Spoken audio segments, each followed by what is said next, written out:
సాధకాలు కలిగించిందా? దాన్ని ఓపెన్ చేసే సామర్థ్యం తాళం దేవుని వాక్యానికే ఉంది.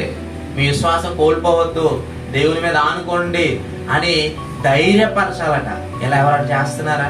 తప్పు చేసిన వాడిని ఏమంటాం తెలుసా? వాడు తప్పు చేశాడు, వాడు మంచోడు కాదు, వాడు మంచోడు కాదనే చెప్తాం కదా. ఆ తప్పు చేసేవాడిని గద్దించి మంచి దారిలోనికి తీసుకొచ్చేది ఎంతమంది ఉన్నారు? తీసుకురారు. మంచి దారిలోకి అసలు తీసుకురా. పోతే పోయి పోనెవరు, ఆ దరిద్రం వదిలిపోయింది అంటాడు. దేవుడు అలా అనుకోలేదు.